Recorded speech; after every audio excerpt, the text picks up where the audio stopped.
on simple kitchen explanations, we're going to be talking about something we see almost every single day, but may not always pay attention to. I'm talking about nutrition labels. Specifically, what the heck is a serving portion?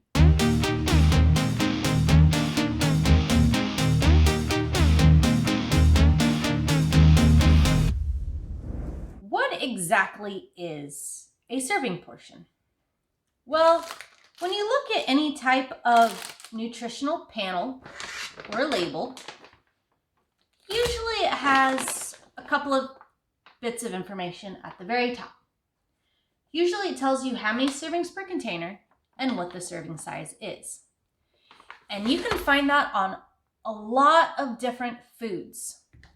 In fact, you can even find it on some types of beers and alcohols, all the way up to over-the-counter and some medications. But we're going to focus on the food side of things. So, bulk ingredients such as flour, sugar, and even salt are usually measured in cups down to teaspoons. If you look at a container of salt, it says a serving size is 1/4 a teaspoon.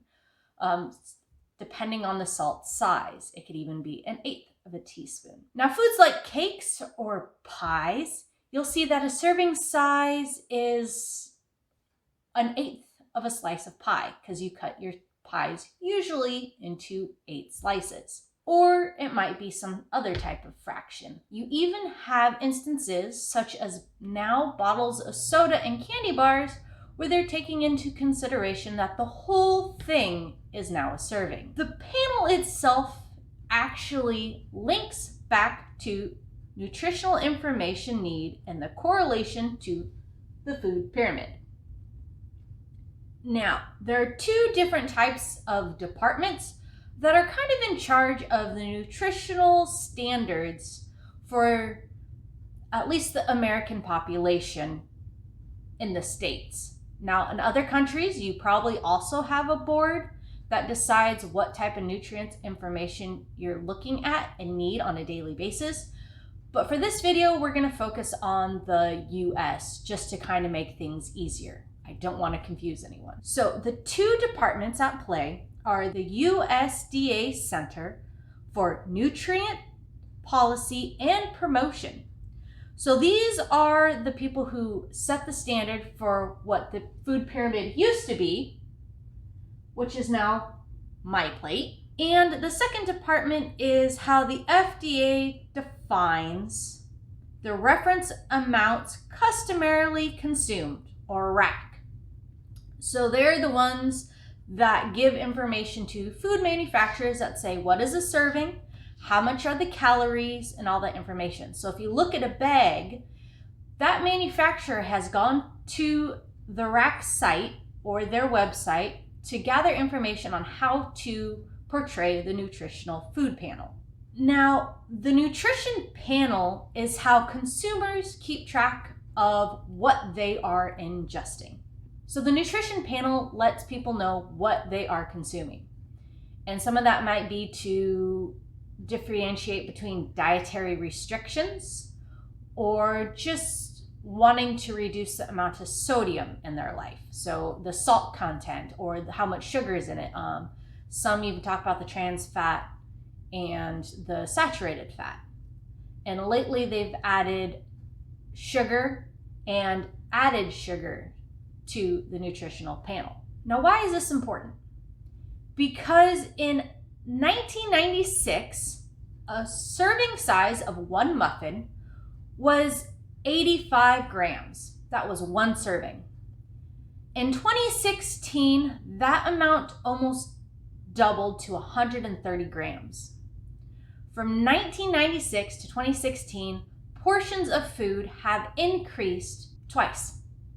So anything you consumed or things that were being made were smaller in portion. And if you need more information on how that affects things over time, look at the painting of the Last Supper. From when it was first made, the plate sizes were actually smaller. Every time that picture is reproduced by someone, you'll notice that the plate size through the ages have gotten bigger and bigger. It's literally how some scientists figure out the overall portion size of what people are consuming. Just an interesting bit of information there for you. But what does a nutritional panel mean? Why do we have it? And the purpose of that is actually to give us a balanced diet.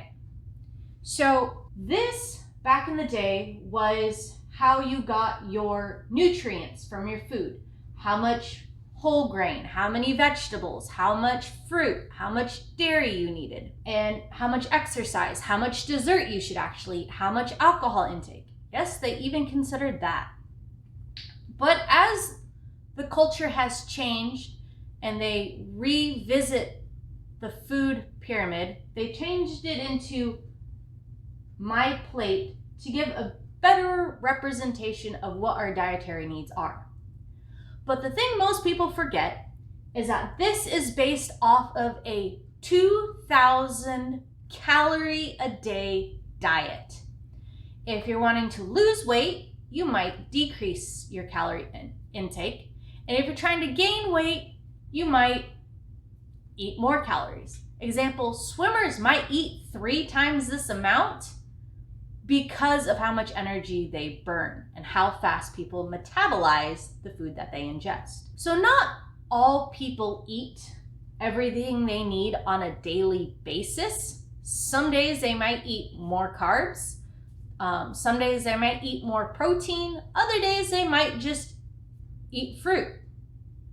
And that is okay that people don't hit it on a daily, because be honest, lives get crazy. You have to come home, you've been working, and sometimes it's even based on budget that they can't hit the required nutrients that they need, because sometimes fresher ingredients cost more.